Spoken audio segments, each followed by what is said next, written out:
सोनीपत की police line में 80वें स्वतंत्रता दिवस का जश्न देशभक्ति और जोश के साथ मनाया गया। सुबह 8:58 पर हरियाणा के उद्योग एवं वाणिज्य मंत्री राव नरबीर सिंह ने तिरंगा फहराया। राष्ट्रगान के बाद पुलिस और विभिन्न टुकड़ियों ने शानदार परेड की और मंत्री ने परेड का निरीक्षण किया। इस दौरान शहीदों के परिवारों और समाज में बेहतर काम करने वाली प्रतिभाओं को सम्मानित किया गया। अपने संबोधन में राव नरबीर सिंह ने स्वतंत्रता सेनानियों और देश की रक्षा में शहीद हुए जवानों को नमन किया। उन्होंने कहा कि हरियाणा वीरों की धरती है और देश की सुरक्षा में प्रदेश के जवानों का बड़ा योगदान है। उन्होंने शहीद परिवारों के लिए सरकार की योजनाओं का जिक्र करते हुए बताया कि पिछले करीब 12 वर्षों में 425 शहीदों के आश्रितों को सरकारी नौकरी दी गई है। साथ ही उन्होंने हरियाली तीज पर प्रदेश की माताओं, बहनों और बेटियों को शुभकामनाएं भी दी। मंत्री ने कहा कि हरियाणा में उद्योग, रोजगार और आधुनिक तकनीक पर तेजी से काम हो रहा है। उन्होंने मेक इन हरियाणा नीति, युवाओं के लिए रोजगार के अवसर और किसानों के लिए 24 फसलों की MSP पर खरीद का जिक्र किया। वहीं जींद से सोनीपत के बीच हाइड्रोजन ट्रेन को स्वच्छ और आधुनिक परिवहन की दिशा में बड़ी उपलब्धि बताया। कार्यक्रम में नशा मुक्त हरियाणा का संकल्प भी लिया गया। मंत्री ने युवाओं से नशे से दूर रहने और समाज को नशा मुक्त बनाने में सहयोग करने की अपील की। खेलों में हरियाणा के खिलाड़ियों की उपलब्धियों पर भी गर्व जताया और बेटियों की शानदार कामयाबी का जिक्र किया। अंत में राव नरबीर सिंह ने 2047 तक भारत को विकसित राष्ट्र और हरियाणा को विकसित राज्य बनाने का संकल्प दिलाया। उन्होंने कहा कि ऐसा हरियाणा बनाना है जहां किसान समृद्ध हों, युवाओं को रोजगार मिले, बेटियां सुरक्षित और आत्मनिर्भर हों और गांव शहर दोनों तेजी से आगे बढ़ें। समारोह में पुलिस प्रशासन के अधिकारी, कर्मचारी, विद्यार्थी और बड़ी संख्या में आम लोग मौजूद रहे। आज हम सभी देश के 80वें स्वतंत्रता दिवस के पावन अवसर पर एकत्रित हुए हैं। इस गौरवपूर्ण अवसर पर मैं समस्त प्रदेशवासियों को हार्दिक बधाई एवं शुभकामनाएं देता हूं। आज का दिन इसलिए भी विशेष है कि इस वर्ष स्वतंत्रता दिवस के साथ हरियाली तीज का पावन पर्व भी मनाया जा रहा है। मैं प्रदेश की सभी माताओं, बहनों और बेटियों को हरियाली तीज की भी हार्दिक शुभकामनाएं देता हूं।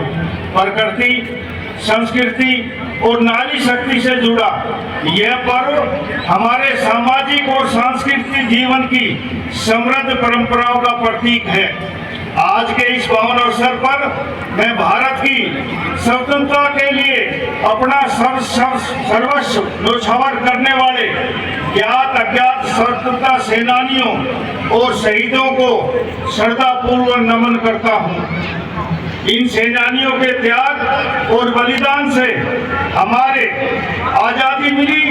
हमारे महात्मा गांधी सहित असंख्य स्वतंत्रता सेनानियों के त्याग, तपस्या और तेजस्वी नेतृत्व ने अंततः 1947 में देश को अंग्रेजी शासन से मुक्ति दिलाई। 140 करोड़ से अधिक भारतीयों ने विविधता में एकता, लोकतांत्रिक मूल्यों और स्वाभिमान के प्रति अपनी अटूट आस्था के बल पर भारत को विश्व के सबसे बड़े और सशक्त लोकतंत्र के रूप में स्थापित किया है। यह हमारी 8 दशकों की लोकतांत्रिक यात्रा है जिसने इस भारत देश को एक सशक्त, मजबूत और लोकतांत्रिक देश के रूप में स्थापित किया है। हमारे संविधान निर्माताओं ने न्याय, स्वतंत्रता, समानता और बंधुत्व के जिन मूल्यों पर लोकतंत्र की मजबूत नींव रखी थी, वह नींव समय के साथ और मजबूत हुई है। आज मैं देश की सीमाओं की रक्षा कर रहे हमारे वीर सैनिकों को विशेष रूप से नमन करता हूं। विपरीत परिस्थितियों में भी वे तिरंगे की आन बान शान को बनाए रखने के लिए सदैव तत्पर रहते हैं। मैं उन सभी वीर जवानों को भी श्रद्धांजलि अर्पित करता हूं जिन्होंने देश की एकता, अखंडता और संपूर्णता की रक्षा करते हुए अपने प्राणों का बलिदान दिया। जब जब भारत की अस्मिता को चुनौती दी गई, हमारे सैनिकों ने अदम्य साहस और पराक्रम का परिचय दिया। भाइयों और बहनों, हमारी सरकार ने शहीदों के परिवारों के सम्मान और कल्याण को हमेशा सर्वोच्च प्राथमिकता दी है। देश की रक्षा करते हुए शहीद हुए जवानों के आश्रितों को अनुकंपा के आधार पर सरकारी नौकरी दी जा रही है। पिछले लगभग 12 वर्षों में लगभग 425 शहीदों के आश्रितों को सरकारी नौकरी प्रदान की गई। यह केवल सरकारी सहायता नहीं, बल्कि राष्ट्र की ओर से अपने वीर सपूतों और उनके परिवारों के प्रति कृतज्ञता की अभिव्यक्ति है। हरियाणा की धरती वीरता, त्याग और देशभक्ति की धरती है। इतिहास के पन्ने इस बात के साक्षी हैं कि 10 मई 1857 को अम्बाड़ा से उठी स्वतंत्रता आंदोलन की चिंगारी ने पूरे देश में आजादी की अलग जगाई थी। उस संघर्ष ने अंग्रेजी शासन की नींव को चुनौती दी और देशवासियों के मन में स्वतंत्रता की लौ को प्रज्वलित किया। इस गौरवपूर्ण इतिहास को जो आने वाली पीढ़ियों तक पहुंचाने के उद्देश्य से हरियाणा सरकार द्वारा अम्बाड़ा छावनी में स्थापित किया जा रहा भव्य शहीदी स्मारक अब निर्माण के अंतिम चरण में है।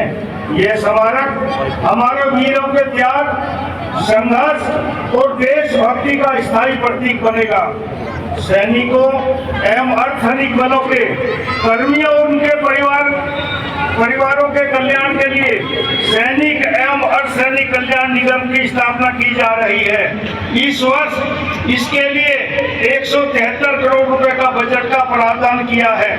अग्निवीरों की के लिए ही नहीं, बल्कि अपनी तेजी से बढ़ती अर्थव्यवस्था के लिए भी विश्व में अपनी पहचान बना रहा है। माननीय प्रधानमंत्री श्री नरेंद्र मोदी जी के नेतृत्व में भारत आत्मनिर्भरता, नवाचार और आर्थिक विकास की दिशा में तेजी से आगे बढ़ रहा है। भारत दुनिया की प्रमुख अर्थव्यवस्थाओं में अपनी स्थिति लगातार मजबूत कर रहा है और विकसित भारत के लक्ष्य की ओर तेजी से बढ़ रहा है। हमारा लक्ष्य केवल आर्थिक विकास की गति बढ़ाना नहीं, बल्कि ऐसा विकास सुनिश्चित करना है जिसका लाभ समाज के अंतिम व्यक्ति तक पहुंचे। इसी सोच के अनुरूप हम विकसित भारत के साथ विकसित हरियाणा के संकल्प को आगे बढ़ा रहे हैं। हरियाणा आज देश की अर्थव्यवस्था में महत्वपूर्ण योगदान देने वाले राज्यों में शामिल है। राज्य घरेलू उत्पादन यानी जीएसडीपी वर्ष 2026-27 में लगभग 15.18 लाख करोड़ रुपए रहने का अनुमान है, जो पिछले वर्षों की तुलना में लगभग 11% की वृद्धि को दर्शाता है। ये आर्थिक प्रगति, कृषि, उद्योग और सेवा क्षेत्र तीनों के संतुलित विकास का परिणाम है। आज हरियाणा की अर्थव्यवस्था में सेवा क्षेत्र की महत्वपूर्ण भूमिका है। साथ ही विनिर्माण और कृषि क्षेत्र में भी प्रदेश की आर्थिक स्थिति के मजबूती का आधार है। हमारा प्रयास है कि आर्थिक विकास के साथ साथ निवेश बढ़े, नए उद्योग स्थापित हो, युवाओं को रोजगार मिले, किसानों की आय बढ़े और प्रदेश के हर क्षेत्र में आधुनिक बुनियादी ढांचा विकसित हो। हमने उद्योगों के लिए कारोबारी वातावरण को सरल बनाया है। प्रमाण पत्र, लाइसेंस और अनुमतियों से जुड़ी अनेक प्रक्रिया को सरल एवं पारदर्शी बनाया गया है। निवेशकों के लिए बेहतर वातावरण तैयार किया जा रहा है ताकि उद्योगों को बढ़ावा मिले और प्रदेश के युवाओं के लिए रोजगार के नए अवसर पैदा हों। हरियाणा के 2026-27 के बजट में औद्योगिक क्षेत्रों के पुनर्वास और रोजगार को बढ़ावा देने का विशेष जोर दिया गया है। पुराने औद्योगिक क्षेत्रों के विकास के लिए विशेष प्रावधान किए गए हैं और स्थानीय युवाओं को रोजगार देने वाले उद्योगों को प्रोत्साहन देने की दिशा में कदम उठाए गए हैं। हाँ जी। हाल ही में सरकार ने एमएसएमई को इसको मंजूरी दी है। औद्योगिक नीति में हमने अनेक संशोधन किए हैं।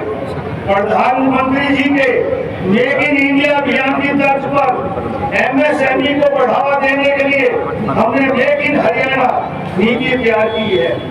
एमएसएमई क्षेत्र के तहत वर्ष 2030 तक 55,000 करोड़ रुपए का निवेश और 5 लाख रोजगार के अवसर सृजित होने का अनुमान है, जिससे छोटे उद्योगों को न केवल ताकत मिलेगी बल्कि लोकल स्तर पर शुरू के 5-4 मिनट रोजगार भी मिलेगा। मुख्यमंत्री श्री नायक